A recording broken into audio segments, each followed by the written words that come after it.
I see many Facebook friends here. That's, and if you're not my Facebook friend, then look me up. So our conversation today is about the progressive majority. And I'm old enough that I think I've been told every year since 1976 that I was part of a progressive majority.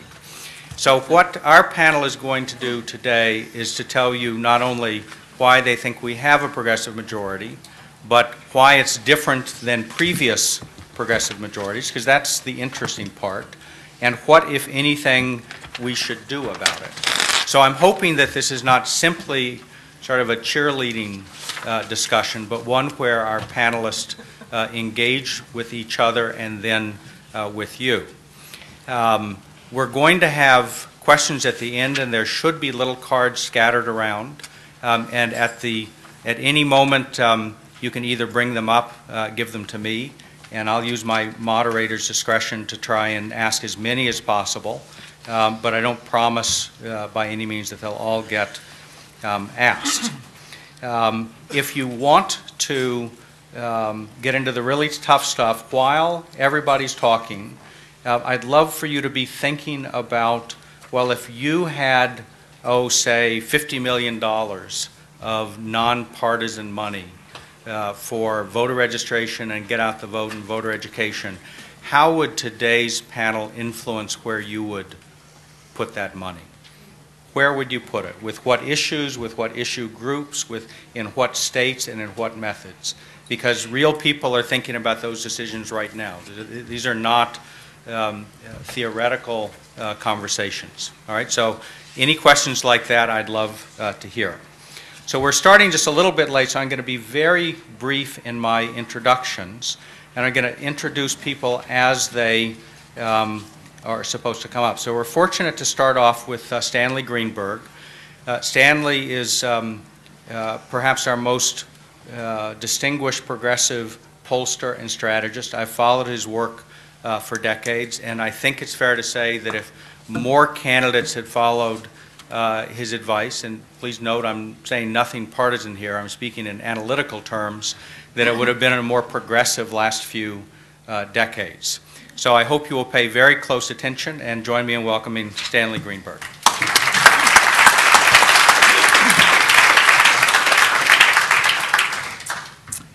Thank you very much. I'm delighted to be here. I'm very disappointed that we're not going to cheerlead the polls that we release. I was saying to somebody earlier that the polls we currently release speak for themselves. And you're always smart when you win, and dumb when you lose. And the current polls make everybody look smart. And so don't screw it up. What I want to do is first of all I want to begin by thanking Campaign for America's Future, which I've worked with now for over so many years, and with Bob Borsaj and Roger when there were only the two of them, and these sessions struggled to find the people that would show that the progressive majority is real. We began seeing 4 years ago, 3 years ago, that this is very real. Both in the scope of the networks, the energy that's here, the pragmatic thinking that goes together with all this, and the fact that the title of this session is the progressive majority says a lot, I think, about the starting point for all of this activity. Now, what I'm going to I want to talk about this moment because I'm not going to cheerlead this moment. I actually think this is a little more challenging than the poll numbers suggest. But the poll numbers are real and they're important. But because the poll numbers are so good, it argues for us getting this right. I don't think this is going to make it. This election is not going to make itself. The plates have shifted, and if you look at party ID and you look at all these things, there's no doubt the plates have shifted. But there are other plates that cut against, that can move in ways that make this harder to realize. And there are strategic issues to be sorted out. There are organizational issues that need to be worked through. We need to find ways to be mutually supportive and united as we do this, but it's not without issues. And so I'm going to spend some time, I'm going to begin with the good news, and then I'll, and the cheerleading and the rah-rah, and then I'll try to highlight the challenges, particularly because I discovered when I put my notes down that it sends us through the, first I'm going to find the page up, which has,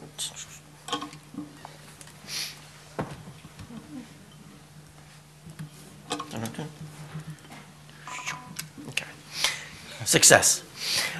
So let me start. By the way, I should also apologize for my voice. I'm on a 4-week bout with bronchitis. I will not make you sick, but probably somewhere about 10, 15 minutes into this, the voice will crack. And so as I begin to talk about the tensions and the contradictions that are going to fragment our coalition, my voice will begin to show the strain of holding this all together. The starting point, and this is the piece that makes this all look easy. This is, we ask, like everybody else, the question whether the country's moving in the right direction or the wrong track. We've now moved in our polls to the 70% range of people saying that we're moving in the wrong track. Let me talk about the battleground for a moment, because the battleground is illustrative, particularly for the House races, but I think it is also a window into both House and Senate, and also into the kind of states that are going to matter in the Electoral College in 2008. The battleground are 70 congressional districts. There are 35 Democratic districts, and there are 35 Republican districts. This survey was completed the night before last, is that right? By the team from Greenberg, Rosner and Democracy Corps. Was finished the night before last, so the data is very fresh. But we're talking about the 70 districts in which the battle is going to be fought for the House. But because those kinds of suburban and rural districts that make up the battleground for the House, those are the kinds of Senate seats that came into play in 2006, and there are more in 2008. And if you're going to expand the Electoral College, it's those kinds of seats as well that are going to make it possible to elect a Democratic president. But in the battleground, and I should mention the battleground went for George Bush, these 70 districts, went for George Bush in 2004 by 8 points. Okay? 70% of the battleground voters say the country's headed on the wrong track. When we ask about a generic presidential vote right now, and this is a Democratic against a Republican candidate. What we're looking at is the Democrats with 10+ advantages. If we had an election in which Democrats win by 10 points, and George Bush won by 2.5 points in the last election, we've not seen a 10-point election. We didn't get it with Bill Clinton, who had a 6-point election. We've not seen an election on that scale. That would be landslide numbers if that is realized. When we ask about the field of Democratic candidates, we ask a question. Now, this is not the same as the question that asked by the media polls. What we ask here is, when you look at the Democratic field of candidates, does it make you more or less confident about the Democrats' ability to lead the country? So as the country's watching what's happening in the Democratic primaries, what are the attitudes they're developing as they watch it? Okay, we ask them the same question of Republicans. What we see is that you see an 11-point gap. Only 39% look at the Republican side and become more confident that they can lead the country. As the country is watching the primary process on the Democratic side, you've got a majority, and you also should look at the intensity, because you have twice the level of intensity on the positive response, the positive judgment about Democratic candidates being able to lead the country. So the process we're going through presidentially, congressional, is more complicated because of the difficulty of doing things. But as the country watches the field of candidates on the Democratic side, it's reinforcing the gap right now between the Democrats and Republicans on leading the country, which gets further locked in by the primary process. When we ask about looked at independents, you see a comparable gap. So as the independents look, what you see is less confidence for both, but a very large difference and a 2-to-1 gap for independents. Now, in the battleground, this is looking at the congressional vote for 2008. Now, we asked this vote as a named ballot, so this is not a generic congressional. This is real. So we're saying if you're talking about Congresswoman, if you ask someone who lives in the 3rd District of Connecticut, you say you're going to be voting for the Democrat Rosa DeLauro, or you're going to be voting for the Republican candidate for Congress. So it gives it by name.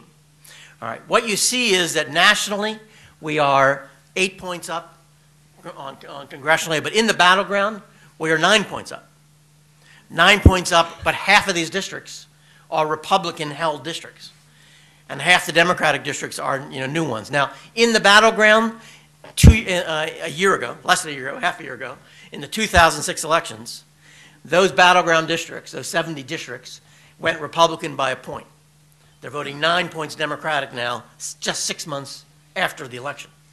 So the 2006 was a big election, but since the 2006 election, there's been almost as much movement to the Democrats as happened in the lead-up to the 2006 election.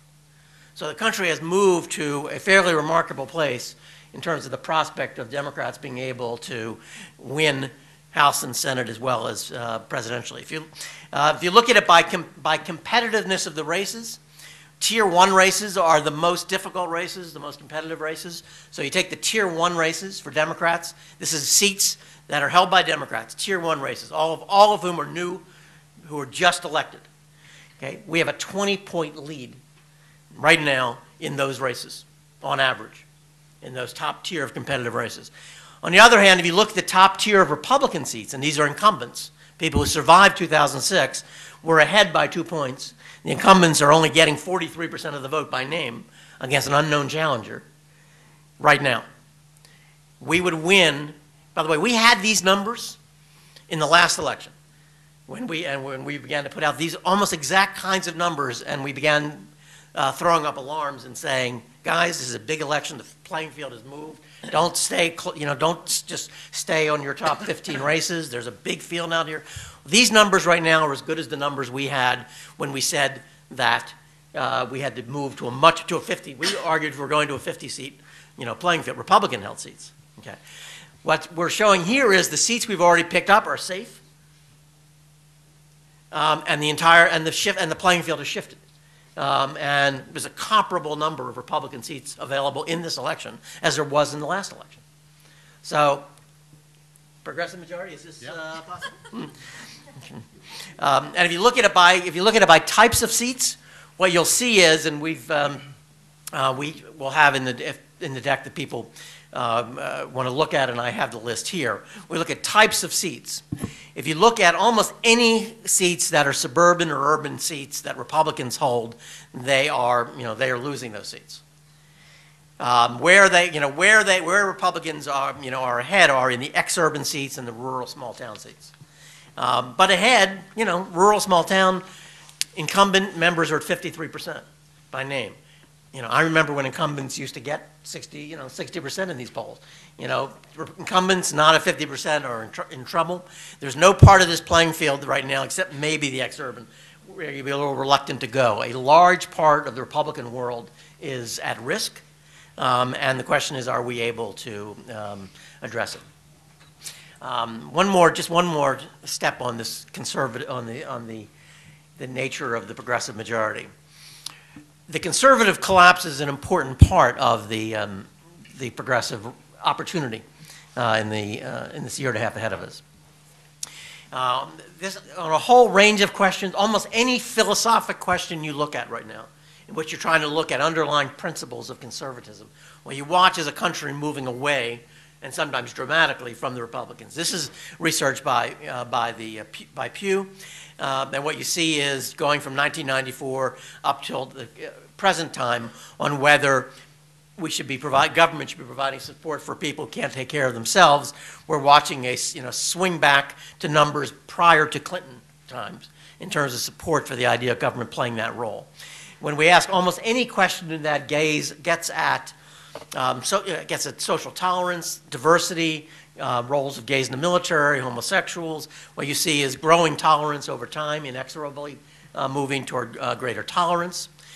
We track a question on simply America's security depends on building strong ties with other nations, or bottom line, America's security depends on its own military strength. Now, if you go back to 2002, you see in the lead up to the Iraq War, you see that those numbers were fairly close. And in October 2003, they came together again. But if you look at how those numbers have moved right now, it's like, it's like a different world. You're looking at 58%, 34% on saying that our security depends on ties with other countries. It's not military strength. It's a fundamental Reagan, Bush, conservative principle that has lost the hold of the country. And when we ask about Iraq, and this is true both in the nationally and in the battleground, when we ask whether, just as backdrop to what's happening in the lead up to this year, because this issue is not going away, I want my member of Congress to vote for measures that will force the president to change policies and reduce troops in Iraq, or I want my member of Congress to vote against measures that can undermine the president's policies in Iraq. You see, by 18 points, both nationally and in the battleground. 18 points. This is almost double the vote, congressional vote that we have in these districts. More than double the vote, saying they want their members to be voting to reduce troop levels. So as the ongoing debate takes place on Iraq, as the presidential nominating process takes place, we're looking at things that reinforce the kind of majority that's here. Now, let me, without data, I'll come back to data in a minute, but let me talk a little bit about looking for a place to put my notes. But let me talk a little bit about the things that limit our ability to take advantage of this opportunity. And they're not. I mean, the scale of of the shifts that have taken place and where we stand now they are daunting. It's very hard to imagine us not making gains congressionally given this environment, given the Iraq War, given the candidates. But it's a big difference between having a big election and having an election. And there's a very big difference between being able to act on progressive values and being able simply to hold power. And this is more complicated. And the starting point for the complication is our two broad choices. I'll describe them as choices, but two broad choices the Democrats have had for being a majority party. The first was being a postmodern, cosmopolitan, globally oriented, diverse, tolerant, open Democratic Party, which very much the kinds of themes that Bill Clinton talked about. And we should not lose track of how much of an impact Bill Clinton had on attitudes on race and diversity. Got 5 minutes on race and diversity. I have 25 minutes to talk. On race and diversity, the country moved on those issues, and his making the case that America was strong because it was diverse is not something that you would have presumed in early '92 when affirmative action was not resolved, attitudes toward immigration were unclear. The country resolved the issue of diversity. It's not settled, but the Democrats are associated with it. And it's a very important part of why the Democrats have such large support with African American voters, Hispanic voters, every immigrant group of any kind, whether Asian or Jewish. There's no immigrant group that's not right now voting overwhelmingly for the Democrats. Combine that with particularly college baby boomers who have moved more Democratic over time, and as they've reacted to George Bush's style of religious politics and impositions on privacy, we've gained more and more ground with the best educated voters and suburban voters. The suburbs keep moving out on how far out you can go and how upscale suburban areas tend to go Democratic. So part of what's happened is the Democrats have made major gains in upscale suburbs. You can see that in the kinds of districts that have come in. The other side of the Democratic possibility and progressive majority is what happens with blue-collar, non-college, downscale rural voters who are more vulnerable, in this market economy and globalization, who are much less happy about markets and the role of individualism. These voters don't like immigration so much, don't like trade, don't like globalization. They're more socially conservative, and we lost those voters in the 90s. We came out of the 90s, a 2000 voter, 2004 election, we lost those voters. The white middle-class voters were lost to the Democrats, particularly the males. But if you look at 2006, we won those. We moved those voters dramatically, and we moved rural voters dramatically. So rural voters, 50% of whom self-describe as conservative, who voted for George Bush by 19 points, okay, are now breaking evenly, both presidentially and in vote for Congress. There's a big opening across rural America and blue-collar America because of what's happening in the country and because of the character of the Bush presidency. The result of that is we have a base of voters that includes the unions, includes single women on their own, which is why we're going to be talking about WVWV, who are very much exposed, vulnerable in these kinds of economic forces. Those are our base voters in this economic argument. But we have to figure out how it is we do both of these. That is, these are not, they sound simple to play them out together, but you're running against Republicans who are going to play the socially conservative issues, and those two strategies that have reflected themselves in the gains we made in the 90s under Clinton and the gains we made in 2006 elections, which are in these polls. You would not have these poll numbers unless we were both doing well with the blue-collar voters and the unmarried women, and doing well with the college-educated and suburban. Right, and rural. So all of those right now have come together, but we have not successfully, and a presidential election concentrates the mind and brings out those issues. I'm not going to talk about the other part of this because I've written about this in the American Prospect, which has to do with the challenge of dealing with the alienation from politics and parties. While all this looks great, this is the attitude on what's called a thermometer scale, University of Michigan. It's a mean score. It's a 0 to 100 temperature, with 100 being warm and favorable, warm feelings, and 0 being a freezing cold number, 50 being a midpoint. Okay. If you look at that from the early 60s when they began asking this question, what you look at is that the two parties have been like on a steady slide. There's been some periods, Watergate and Vietnam, which drove it down. But if you look at the polarization from 1992, which have impacted attitudes toward the parties, and what you see is the Republicans now dropping dramatically down to 43. It's like we've never seen anything like this. But the truth is, the Democrats are at 51. We're a point away from being the lowest point in history. The fact is, both parties, there's a lot of contempt for both parties. And if you look at the attitudes toward Congress right now, which are worsening, and we'll have gridlock over the next year.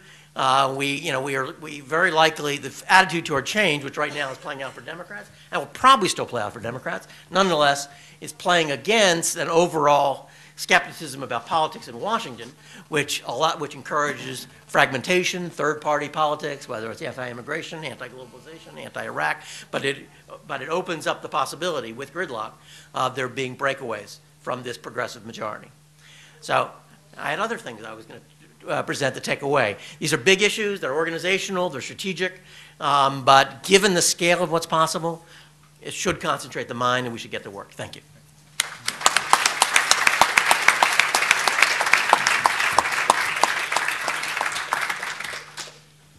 So I have to tell you, I'm listening to the room next door whooping and hollering. And we must be I mean, this is good news. And, thank you. So our next speaker, Dr. Juan Andrade, is, with his organization, is celebrating 25-year birthday this week. So I think a little happy birthday is good.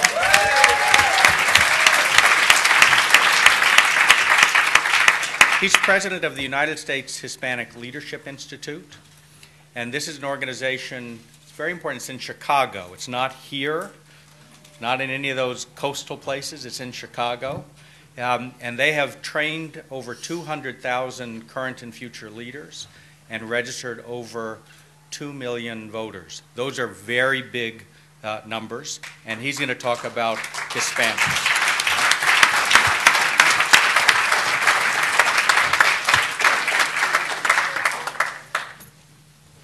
Thank you very much. Thank you all very much. I think I have a considerable amount of less time than Mr. Greenberg, and so y'all should be glad for that. A round of applause for less time for me.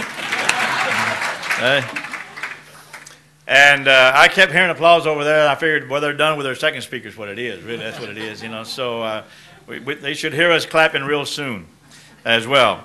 I just wanted to, you know, we were talking about the new progressive majority, and since 1972, I think you said that 76. 76. Sorry, you're not that old, right? 76. Even older. Even older.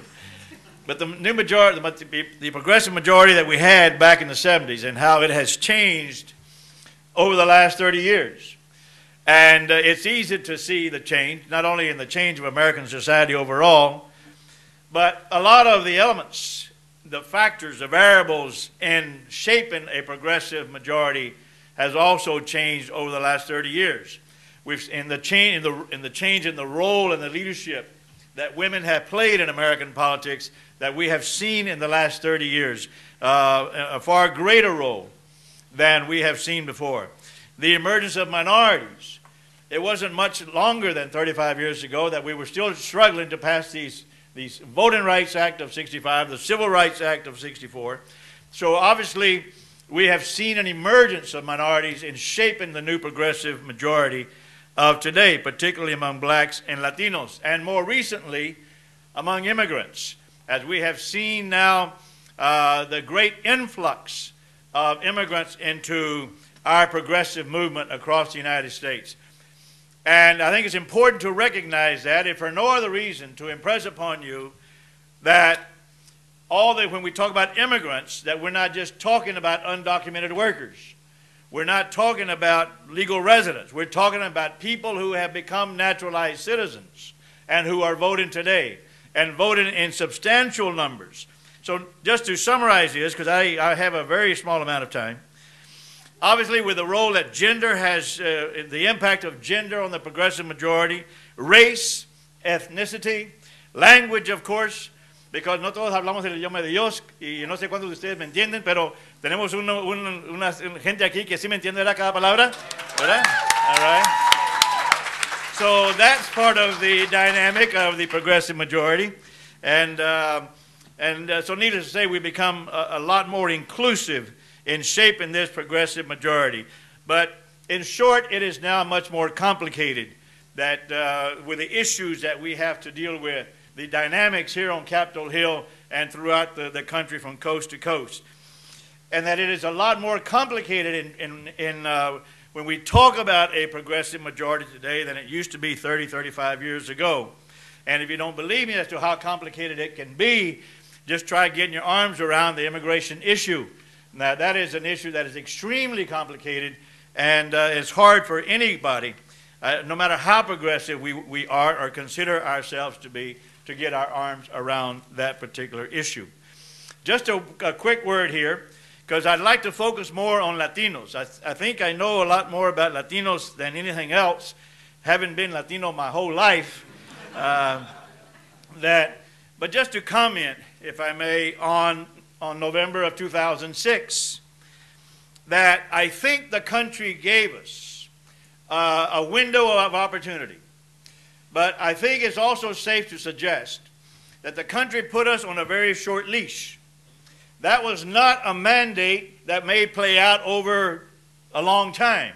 They said, you know, they threw the rascals out, and we said, we're going to put you guys in there, and you've got 2 years to show us what you can do. The country is waiting to see what progressives can do in 2 years. Now, they're willing to extend that lease on the Hill, and the leash extended, perhaps, that they have given us. But we've got to really deal with some very hard issues. And the reason I believe that that leash that they gave us is very short is because of the margins by which many Democrats won. Many progressives won in the 2006 election, when 8 of the Democrats that were elected in the last election were elected with less than 50% of the vote. That is hardly a mandate. No one can get comfortable when you have won by 47, 48, 49%. And that is exactly what happened in 8 of those districts. Only 4, when you saw that sea change of 30 districts going from red to blue, only 4 won by more than 55% of the vote. And y'all know very well that that's not a comfortable margin by which to win. You're looking for more up closer to 60. And even that is not particularly comfortable, but certainly when you see 26 out of 30 being elected by less than 55%, it means that we cannot let up. We cannot let up. We've got to keep the pressure on. We've got to keep doing what we have been doing, what y'all have been doing for years and years, to try so that we do not let down the people who gave Democrats the power, the authority to run our country, and at least in Congress for the next 2 years until we can change the White House. I should tell you, too, that Republicans have a very aggressive take-back strategy. Very aggressive, because while they are targeting their own districts, districts where they think that Democrats are vulnerable, and I think no one is better than Mr. Greenberg as far as identifying the battlegrounds for where this is going to play out. But they lost some districts that arguably they never should have lost and never would have lost had it not been for the perfect storm that we saw take shape and play out on November 7th. A perfect storm that included a very unpopular president, a very controversial war that everybody is fed up with, corruption, issues like immigration and health care that we could do nothing about, the attack on our civil liberties, even adultery came into play. A Republican lost not only because of all these other things, but because also he was cheating on his wife. Another Republican lost not just because of all these other reasons, but because he too was cheating on his wife and beating up his mistress. That was enough. That was too much. Too much. And and so these things, and so Republicans are targeting those same districts to take back. J.D. Hayworth in Arizona lost. 35,000 people did not turn out to vote in November of 2006. That turned out to vote in 2002 for him. That is a very safe Republican district, if there is one in the United States. Yet he lost. Why? Because of everything that went against him in this election. They gave Democrats 2 years either for a transition, so to see what a Democrat can do, or at least to buy them time to find a replacement for J.D. Hayworth. We saw where Tom DeLay in his district in Houston. That is a safe Republican district that they intend to win back again. And the person whose name was written on the ballot got 43% of the vote, even though her name was not on the ballot, and she had 3 names, and no, she was not Hispanic. Other people have 3 names too. But she got 43% of the vote despite not being on the ballot. Mark Foley in Florida had his own problems, and yet people like Joe Negron, who people really wanted to vote for to take his place because Foley was not running for re-election. Joe Negron did not have his name on the ballot and still got 47% of the vote. Those are districts that Republicans really intend to work hard to take back. Now, let me conclude about Latinos. Come on, man. Okay. Thank you.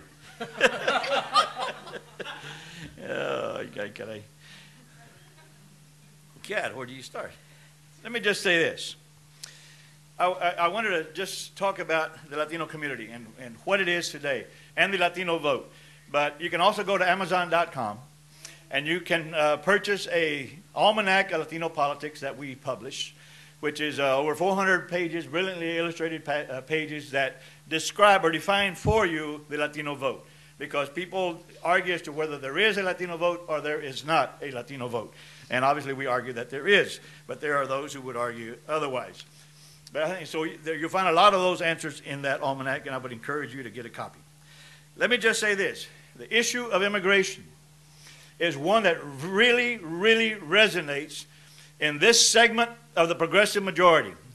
And it is at our own peril that we underestimate the importance of this issue to our community.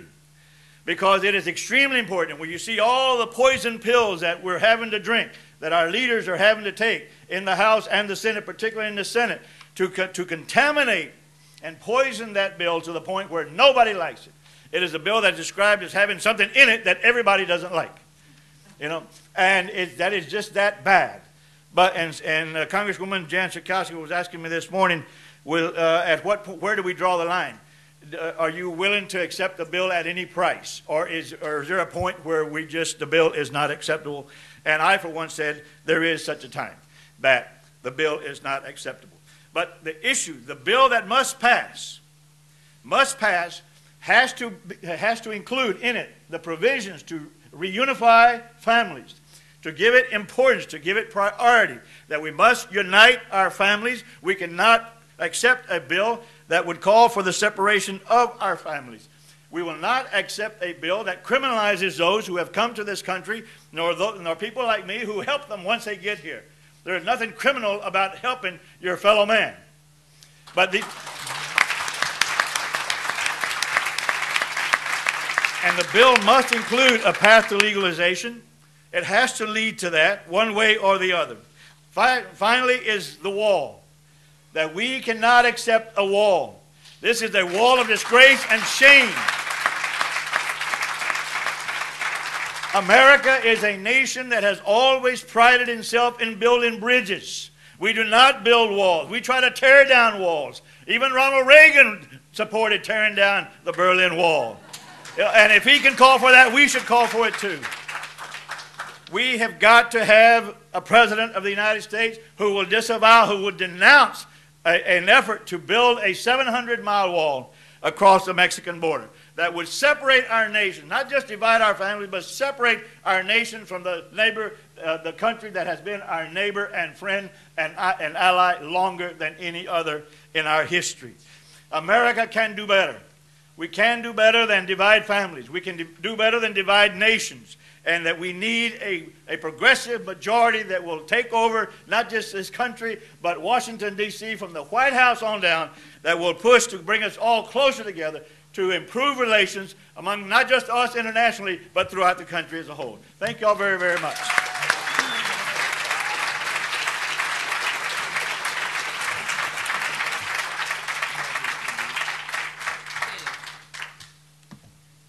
That's much better. Should we go? So Paige, you're ready. One of the exciting things about elections is that every once in a while a new organization is created that sort of gets it right. And in 2004, it was really wonderful to see Paige start Women's Voices, Women Vote, which sort of took data that needed to be discovered, methods that were not measured, and scaled it up. It was really big, it was really exciting, and Working Assets was very pleased to support them. I do want to just say one point of personal critique, however. Paige has, and her bio says this very proudly, 2 daughters. They're both in college, and neither is going to college in a swing state. So any of you with college kids out there, this election is going to matter. So please join me in welcoming Paige Gardner.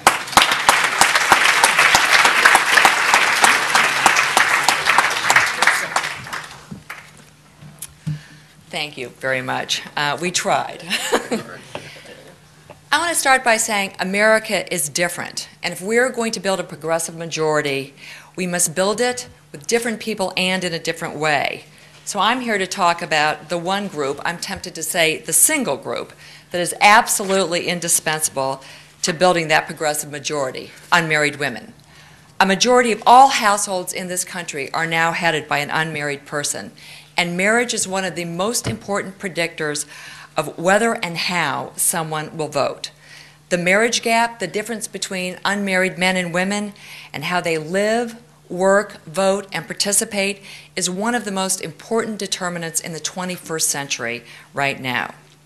So here's the good news about unmarried women. They really, really like us. In 2004, they gave John Kerry a 25-point margin, while married women voted for George Bush by 11 points. That's a 36-point marriage gap. In 2006, they voted for change, and the marriage gap stayed at 36 points. Women on their own want change, and after 6 years of failed policies and programs, they, like many others, deserve change. But here's the bad news. They are 9% less likely to register and 13% less likely to vote. However, this is an interesting piece of news, getting to what Michael talked about earlier.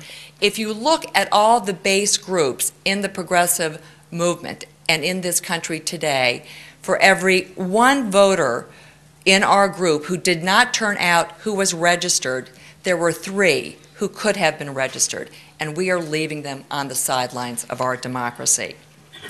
America is defined by who participates, and we are missing important voices, particularly those of women on their own.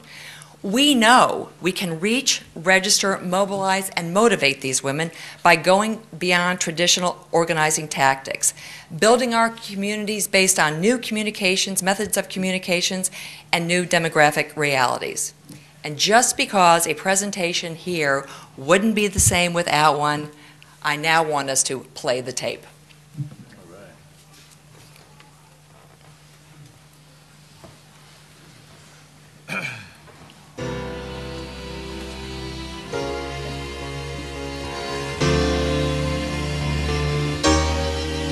Oh, yeah.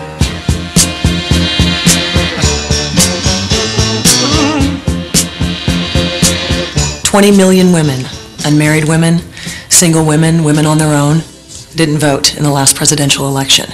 What happened? I mean, women made such advances, and women fought for this right to vote.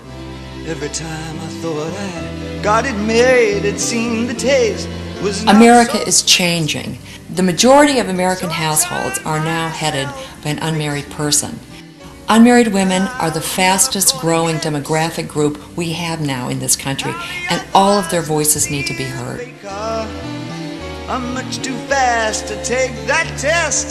Changes. Turn and face the strain. Changes. Don't wanna be a richer man. Changes. Turn and face the strain. Changes. It's gonna have to be a different man. Time may change me, but I can't trace time. Even though 20 million did not vote, 27 million did. So they are a potent political force, and they are the fastest growing demographic we have in this country. I watch the ripples change the size, but never leave the stream of warm and permanent sand. So the days float through my eyes, but still the days seem the same. And these children that you spit on as they try to change their worlds are immune to your consultations. They're quite aware of what they're going through. Changes. Turn and face the strange. Changes. Don't tell them to grow up out of it. Changes. Turn and face the strange. Changes. Where's the shame you've left us up to our next event? Time may change me. You can't twist time. Move over, soccer moms, and you too, NASCAR dads, because with just 3 weeks to go before those critical midterm elections, there's a new swing voter in town: single women.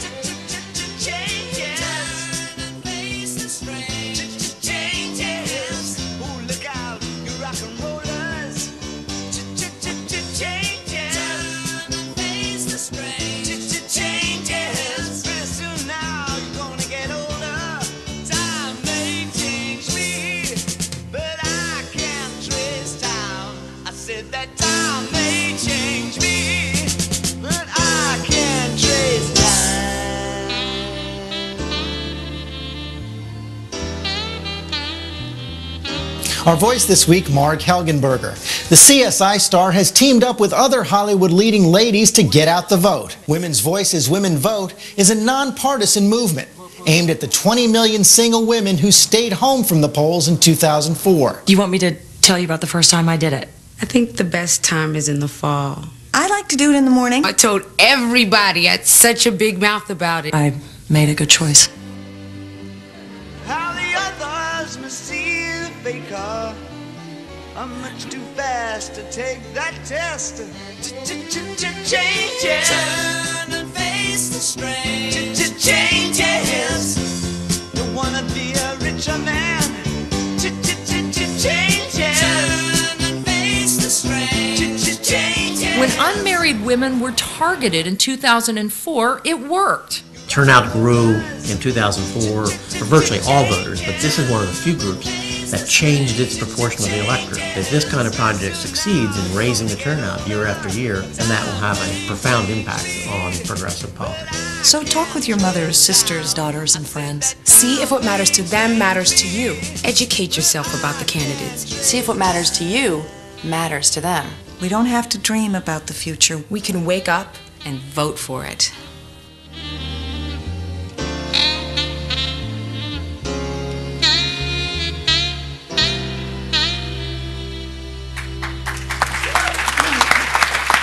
I need to recognize my colleague, Julie Bergman-Sender in Balcony Films, for helping us put this together. So, thank you very much. I can't talk that fast, but anyway. Anyway, because of so many people in this room, the turnout of unmarried women did go up in 2004, and again in 2006. The new census data shows that turnout among women on their own, unmarried women, was the strongest. And we led with 2.3 million more voters than in 2002 in terms of looking at gender and marital status. By contrast, married voters went down as a share of the electorate by 2.1%. So, what do? We need to work together to create a new American majority by helping women on their own find their voices, cast their votes, and participate. There is nothing more American than that. There is nothing more progressive than that, and nothing more necessary than that. They have so much potential power. We have such a great opportunity. That is a marriage we all should be supporting. Thank you.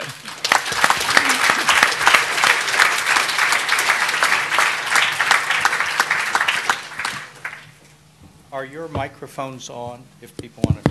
Okay. Yes.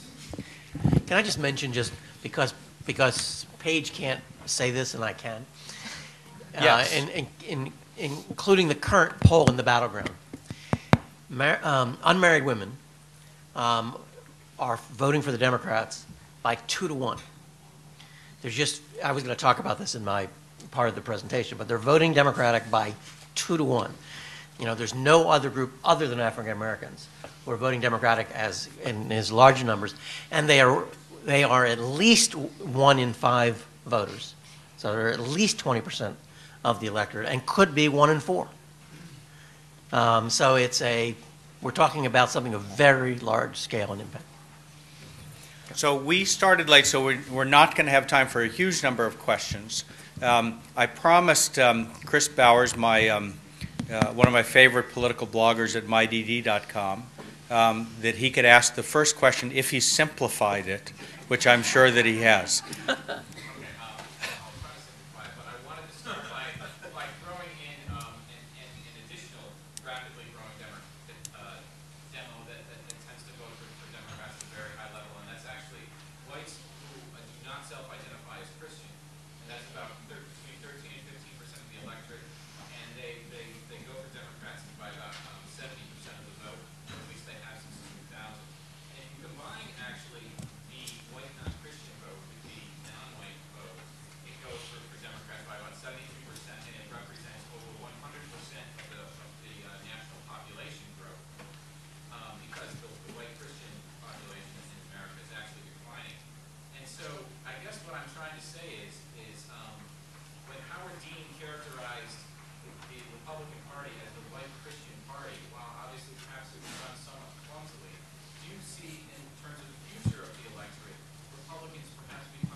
Stan, that's for you. Well, I mean, I think it's a trap, but I think it's a Southern evangelical trap. Yeah. And I think we'd miss great opportunity if we left it there. If you look at what's happening with mainline Protestants, those denominations, they've moved. They used to be very Republican, and are now voting Democratic. If you look at Catholics, and you're dealing, and a majority of Catholics are not devout and not attending church each week. So you have a majority of them. They are, voting Democratic. And Catholics are in a bit of a different place. There are social justice issues which make a lot of Catholics available, even when they are regularly practicing. So I'm cautious about accepting that line. I think we should marginalize them at the place where the rest of the country finds them most extreme and least tolerant. And I think that's their Southern base and their evangelical base. So I'd like to have a question for either Juan or Paige next. Yes, right here. I have a question for Paige Jennings, Indian Factional from the Federation of State Public Research Groups. My question is about whether the marriage gap is one about economic vulnerability and sort of not fitting into mainstream stereotypes, or if it really is about married versus non-married. So I'm wondering, getting at this, if you have a sense of what the marriage gap looks like between sort of divorced versus never married and sort of men than women as a marriage gap. Well, unmarried women are economically vulnerable, and that is what drives a lot of their worldview. I mean, they are on their own in many, many ways. And the homogeneity we see among unmarried women of different ages, and whether they're single, widowed, divorced, or separated, clearly there are differences, but the homogeneity is the striking thing. Unmarried men, there is also a gender gap in terms of, a marriage gap in terms of the way they vote, but unmarried men, unlike unmarried women, basically skew young. Unmarried women are young and old, and they mirror the total population in many ways.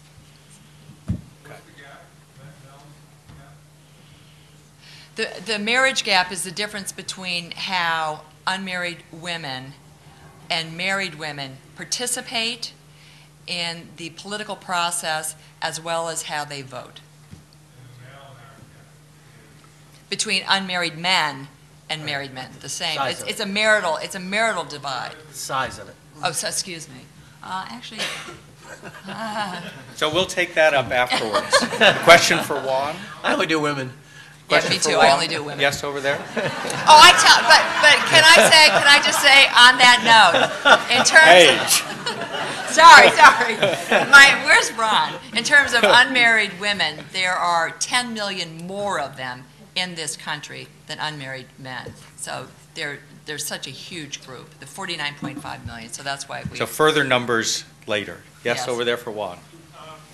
Juan, given the hostility of the Tancredo underwing of the Republican Party towards Latinos, and the fact there's 5 million unregistered Latino citizens in the country right now, how many new progressive voters do you think you could add if Michael gave you that $50 million for 2008? Yeah, I want it measured in cost per vote. Cost per vote. Well, and in that case, I'm really glad you asked, because we have among the lowest cost effectiveness ratio in the nation among all groups as to what it costs us to register a voter. I don't think my mic is on. Is it? Yes. Okay. Okay.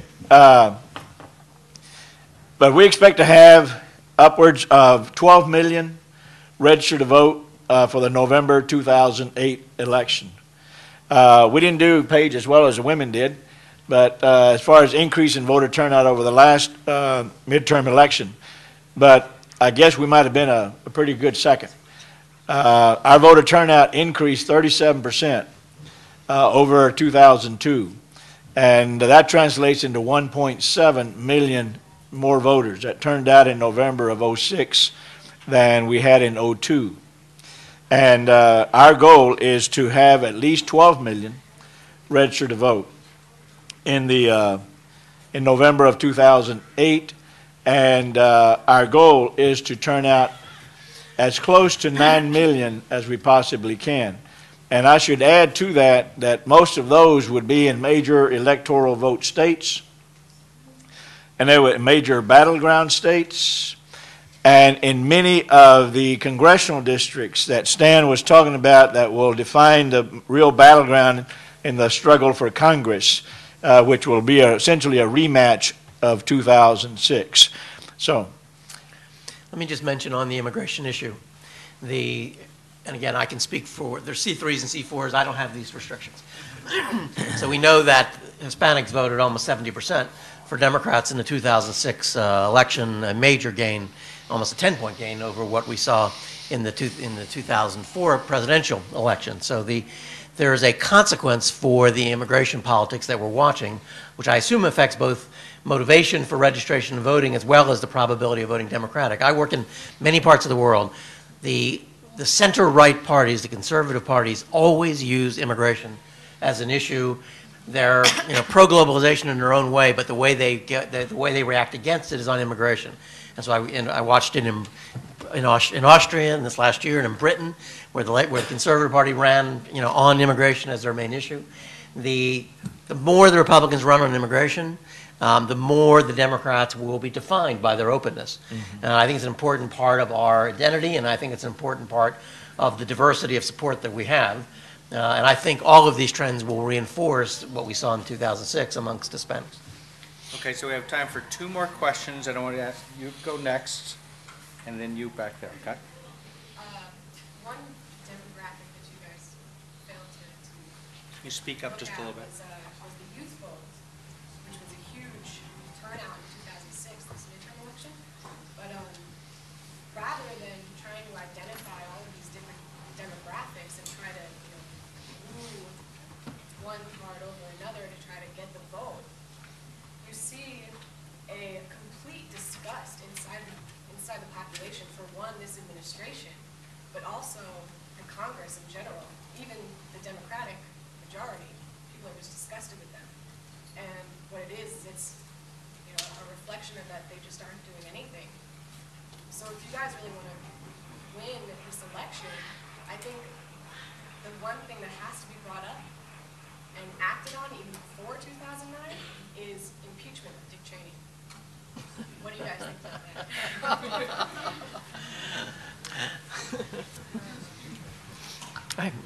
Is there another? I don't think there was a question until the end. I can have no opinion. Okay, we have no opinion, but I'm sure they could express it. Polling, apparently the Democrats are avoiding, except for 8 brave progressives who have signed up to Dennis Kucinich's impeach Cheney bill. The Democrats are avoiding this issue because they think it's divisive. And my question is, has there been any polling to prove that?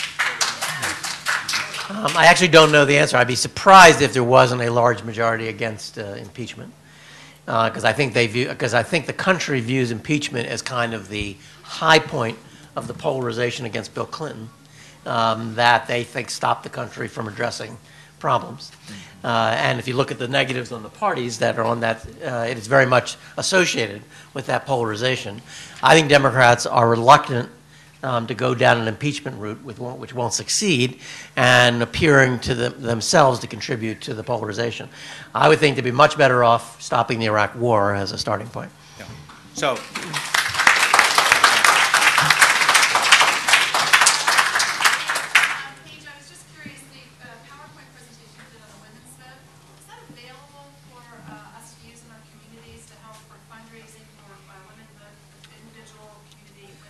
No. Oh, that would be great. Yes, thank you. No. Okay, that didn't sound like a real question. No,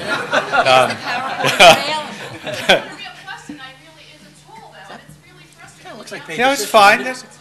Are you Paige's sister? Okay, so one last question. Matt Stoller has agreed to ask a tough question.